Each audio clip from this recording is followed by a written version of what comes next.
శ్రీకృష్ణుడు వేటగాడి బాణంతో గాయపడ్డ స్థలమే బాల్కా తీర్థం.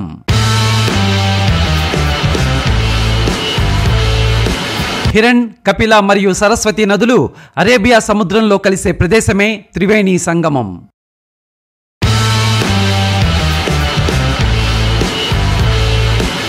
గీతా మందిరం ఉన్న స్థలంలోనే శ్రీకృష్ణుడు నిర్యాణమైనట్లుగా చెబుతారు.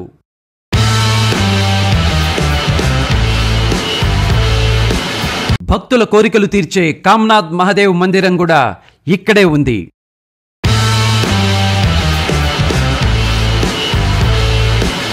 పురాతన జ్యోతిర్లింగం ఈ ఆలయంలోనే ఉంది.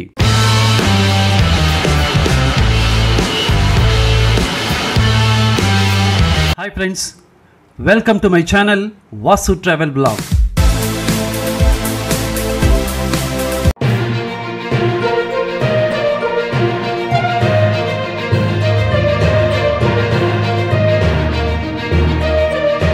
ఫ్రెండ్స్, మనం ఇప్పుడు సోమనాథ్ చుట్టుపక్కల ఉన్న ప్రదేశాలన్నీ చూసొద్దాం.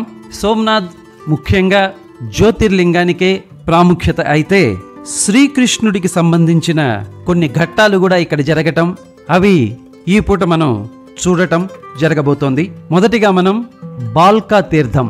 ఇది సోమనాథ్కి 5 కిలోమీటర్ల దూరంలో ఉంది. పురాణాల ప్రకారం శ్రీకృష్ణుని అవతార సమాప్తంతో ద్వాపర యుగం ముగిసి కలియుగం మొదలైంది. ప్రస్తుత కొలమానాల ప్రకారం క్రీస్తు పూర్వం 3102 సంవత్సరంలో ఫిబ్రవరి 15 గాని 18 గాని జరిగి ఉండొచ్చని ఒక అంచనా.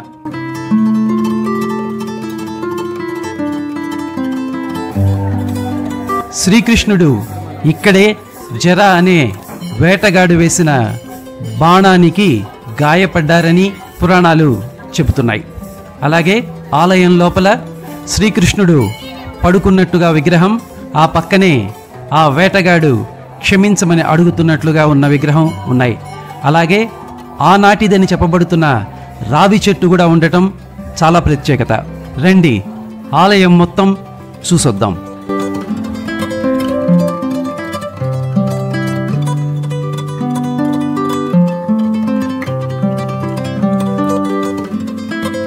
హిందూ పురాణాలలో శ్రీకృష్ణుడు అడవిలో ధ్యానం చేస్తున్నప్పుడు జంతువుల కోసం వెతుకుతున్న వేటగాడు జర శ్రీకృష్ణుడి పాదాన్ని జింక కాలుగా భావించి దానిపై బాణం వేశాడు.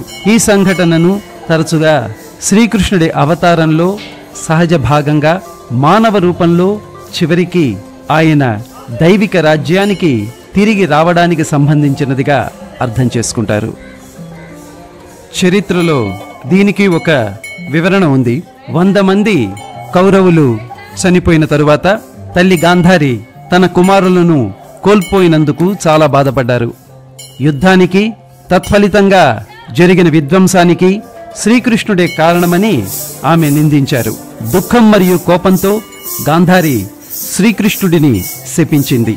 36 సంవత్సరాలలో శ్రీకృష్ణుడు తన యాదవ రాజవంశం నాశనాన్ని చూస్తాడని మరియు వేటగాడి చేతిలో చంపబడి ఒంటరి మరణాన్ని పొందుతాడని ఆమె ప్రవచించింది.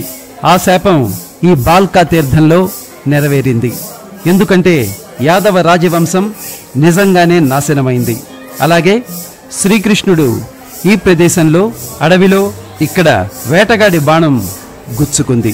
ఇది ద్వాపర యుగం ముగింపు మరియు కలియుగం ప్రారంభాన్ని సూచిస్తుంది. శ్రీకృష్ణుడు దైవిక స్వభావాన్ని కలిగి ఉన్నప్పటికీ అది ఒక పెద్ద దైవిక ప్రణాళికలో భాగమని తెలుసుకుని ఆ శాపాన్ని అప్పుడే అంగీకరించారు. ఈ ఆలయంలో ఆనాటి కాలం యొక్క రావి చెట్టు ఎక్కడైతే శ్రీకృష్ణుడు ఆ రావి చెట్టు దగ్గర సేద తీర్చుకుంటున్నాడో అదే రావి చెట్టు ఈ ఆలయంలో ఇప్పటికీ ఉంది. అలాగే శ్రీకృష్ణుడు పడుకుని ఉన్న విగ్రహం, ఆ పక్కనే జరా అనే వేటగాడు శ్రీకృష్ణుణ్ణి క్షమించమని ప్రార్థిస్తూ మోకరిల్లిన విగ్రహం ఈ ఆలయంలో ఉన్నాయి. శ్రీకృష్ణుణ్ణి బాణంతో గాయపరిచిన తరువాత జరా అక్కడికొచ్చి చూస్తే శ్రీకృష్ణుడు కనిపిస్తే వెంటనే ఆయనకు నమస్కరించి తన తప్పును క్షమించమని అడగగా శ్రీకృష్ణుడు చిరునవ్వుతో ఇది జరగాల్సిందేనని, ఇందులో నువ్వు ఒక పాత్రధారివి మాత్రమేనని జరకి చెప్పిన సంఘటన ఈ బాల్కా తీర్థంలో జరిగిందని పురాణాలు చెబుతున్నాయి.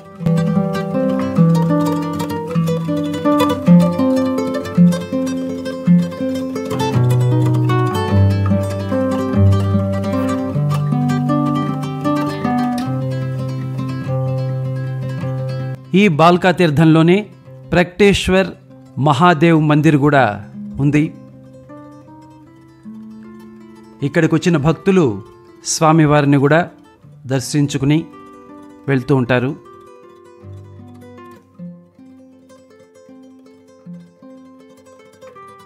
శ్రీకృష్ణుడు ఇక్కడ బాల్కా తీర్థులో గాయపడ్డారని ఇక్కడి నుంచి 5 కిలోమీటర్ల దూరంలో ఉన్న ప్రభాస్ పటాన్లో హిరణ్ నది ఒడ్డున ఊర్ధ్వలోకాలకి చేరుకున్నారని పురాణాలు చెబుతున్నాయి.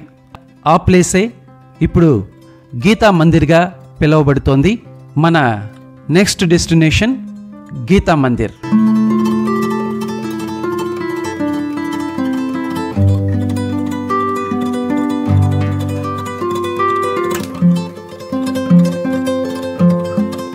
ఇప్పుడు మనం గీతా మందిర్కి వచ్చాము.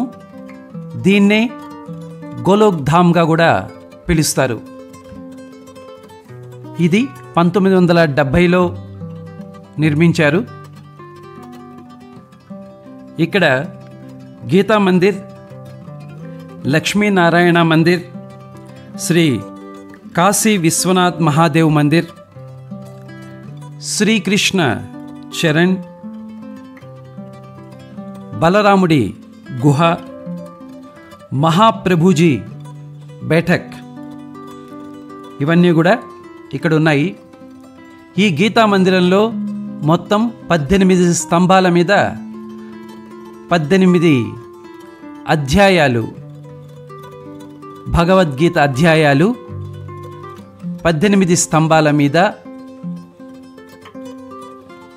మార్బుల్ స్టోన్స్ పైన వ్రాయబడి ఉన్నాయి. ఇదే బలరాముని ఆలయం, అలాగే బలరాముడి గుహ. హిందూ పురాణాలలో బలరాముడు విష్ణువు యొక్క విశ్వసర్పము అయిన ఆదిశేషుని అవతారంగా పరిగణిస్తారు. బలదేవుడు, బలభద్రుడు, హలాయుధుడు అనే పిలువబడే బలరాముడి విగ్రహం ఇదే.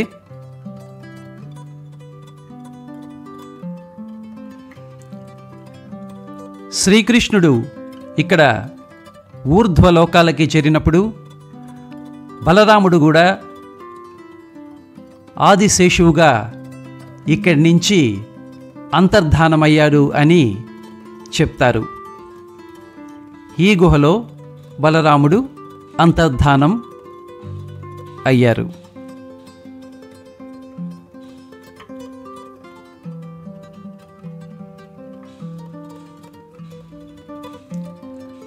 ఇప్పుడు మనం లక్ష్మీనారాయణ ఆలయంలోకి వచ్చాము.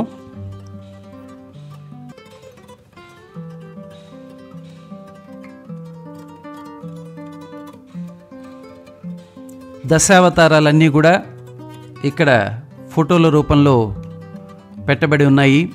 అలాగే పైన సీలింగ్లో ప్లానెట్స్,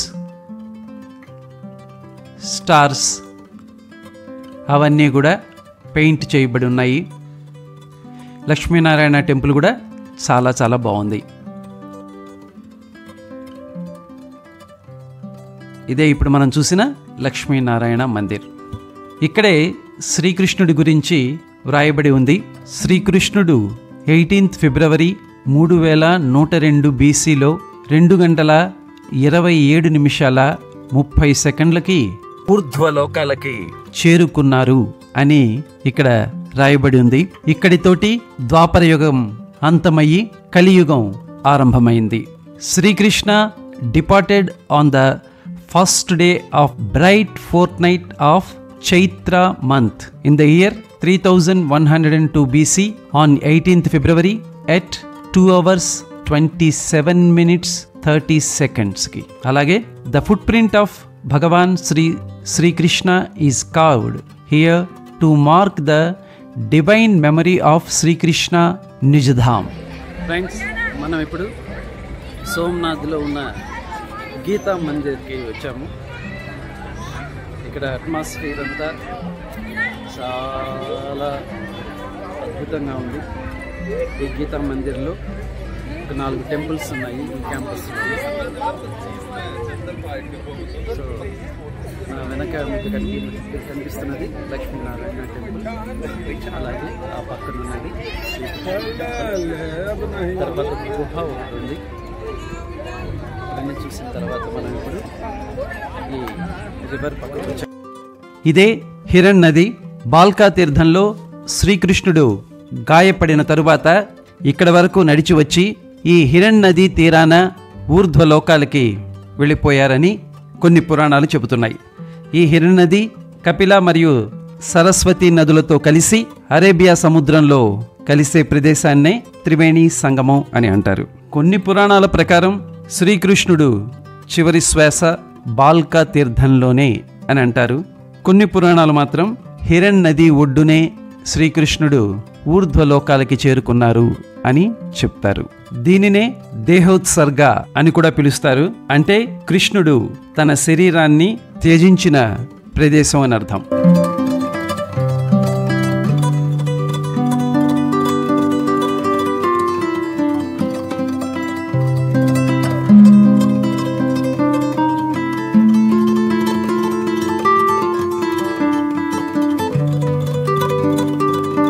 హిరణ్ నదీ తీరాన చాలా ఆహ్లాదమైన వాతావరణం ఈ గీతా మందిర్లో ఉంది.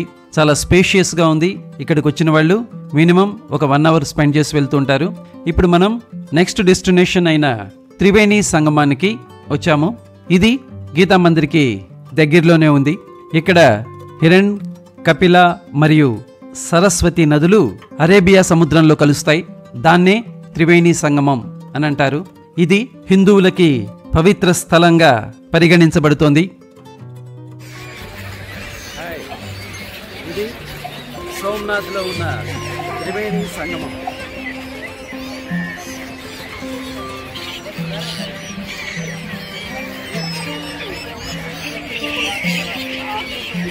పావురాలతోటి అలాగే మైగ్రేటెడ్ బర్డ్స్ తోటి ఇక్కడంతా అద్భుతమైన వాతావరణం నెలకొని ఉంది.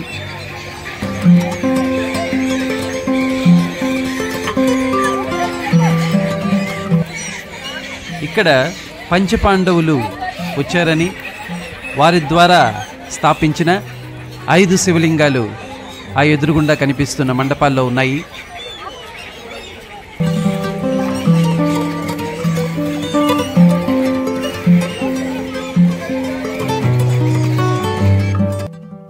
చూసారా, బర్డ్స్ వచ్చి అలా చేతుల్లోంచి తినేసి వెళ్తున్నాయి. దాన్ని ఫొటోస్లో క్యాప్చర్ చేస్తున్నారు.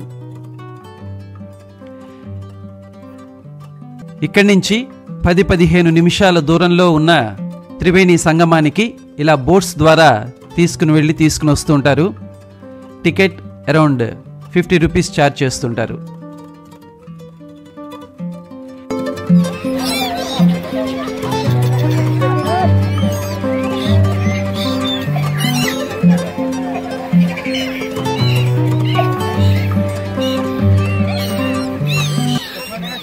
వీటికి ఆహారం మనకి గేట్ బయటే అమ్ముతుంటారు. 10 రూపాయలు 20 రూపాయలు. అవి తీసుకుని వచ్చి ఇక్కడ బర్డ్స్ అన్నిటికీ ఫీడ్ చేస్తూ ఉంటారు. ఓకే, త్రివేణి సంగమం అయిన తరువాత మన నెక్స్ట్ డెస్టినేషన్ వచ్చి కామ్నాథ్ మహాదేవ్ మందిర్. ఈ కామ్నాథ్ మహాదేవ్ మందిర్ త్రివేణి సంగమానికి జస్ట్ ఆపోజిట్ లోనే ఉంది.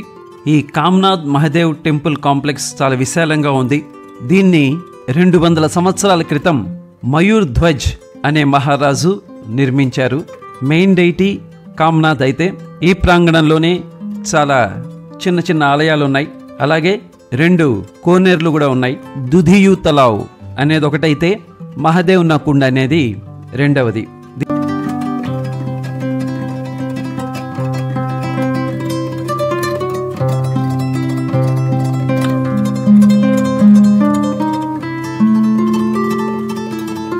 ఇది కామ్నాథ్ మహాదేవ్ టెంపుల్ సోమనాథ్లో ఉంది. ఆ లోపల ఒక చిన్న గుహ ఉంది. ఆ గుహలో కూడా వెళ్ళి చూసి వచ్చామన్నమాట. దీని చరిత్ర ఏంటంటే, మయూర్ ధ్వజ్ అనే మహారాజు లెప్రసీ తోటి బాధపడుతూ ఉండేవాడు. ఆయన ఇక్కడికి వచ్చి దుధియా తలావ్లో స్నానం చేసిన తర్వాత ఆయనకి లెప్రసీ వ్యాధి నయమైపోయింది. అందువల్ల ఆయన ఈ ఆలయాన్ని ఇంకా పెద్దగా నిర్మించారు. అప్పటి నుంచి ఇక్కడికి భక్తులు వచ్చి ఈ కోనేరుల్లో స్నానం చేస్తూ ఉంటారు. ఈ లోపలే ఒక సన్న గుహ ఉంది. అక్కడ ఆది శంకరాచార్యులు చాలా సంవత్సరాలు మెడిటేషన్లో ఉన్నారు అని అంటారు. త్రివేణి సంగమం అలాగే త్రివేణి ఘాట్ చూడటానికి వచ్చే వాళ్ళందరూ కూడా ఈ ఆలయాన్ని దర్శించుకుంటారు.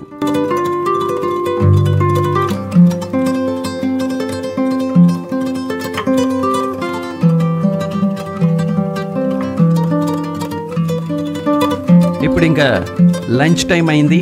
దగ్గరలో ఉన్న ఒక వెజిటేరియన్ హోటల్కి వెళ్ళి లంచ్ చేసి అక్కడి నుంచి ఇంకా మనం చూడాల్సిన 2 ప్లేసెస్ ఉన్నాయి. అవి చూసుకుని ఈ రోజుతోటి ఈ కార్యక్రమాన్ని ముగించేద్దాం. ఇదే మన hotel Sri restaurant. Vegetarian, Gujarati, Punjabi, Chinese, South Indian, pizza, sandwich everything is available. మేము ప్యూర్ సౌత్ ఇండియన్ డిషెస్నే ఆర్డర్ ఇచ్చాము.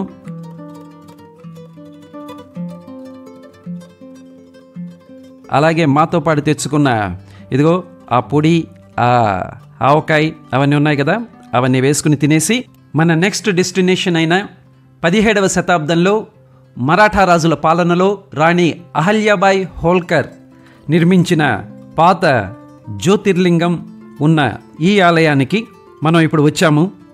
ఈవిడే రాణి అహల్యాబాయి హోల్కర్. ఆవిడ స్వప్నంలో స్వయంభూలింగం దర్శనమిచ్చినప్పుడు ఆవిడ ఆలయ నిర్మాణానికి సంకల్పించి ఈ ఆలయంలో శివలింగాన్ని ప్రతిష్ఠించడం జరిగింది. ఇక్కడ 2 శివలింగాలు ఉన్నాయి. మొఘల్స్ దండయాత్రల దృష్టి మళ్లించటానికి కింద శివలింగాన్ని మట్టిలోనే ఉంచి పైన ఇంకో శివలింగాన్ని ఉంచడం జరిగింది. ఈ ఆలయంలో సోమనాథ్ మెయిన్ మందిరంలో లాగా కాకుండా భక్తులు ఈ శివలింగాన్ని తాకి అభిషేకం చేయొచ్చు.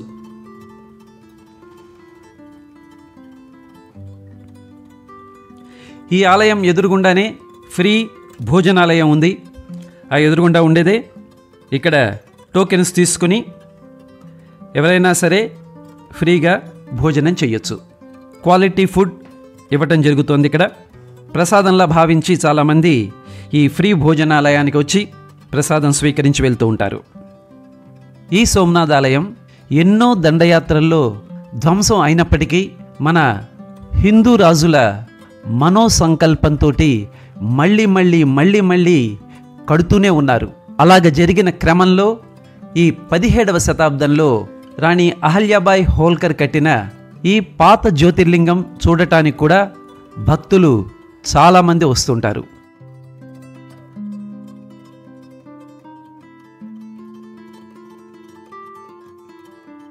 బాణ్ గంగా అనేది అరేబియా సముద్రంలో సోమనాథ్ ఆలయానికి సమీపంలో ఉన్న ఒక పుణ్యక్షేత్రం. సముద్రం ఒడ్డున 2 శివలింగాలు కనిపిస్తాయి. ఇవి తక్కువ అలల సమయంలోనే కనిపిస్తాయి. సముద్రుడు రోజు ఈ శివలింగాలకి అభిషేకం చేస్తూ ఉంటాడు. వేటగాడు జర వేటకు వెళ్లే ముందర స్నానం చేసి శివుడిని పూజించిన ప్రదేశం ఇది అని అంటారు. అందుకే దీనికి బాణ్ గంగా అనే పేరు వచ్చింది అని అంటారు.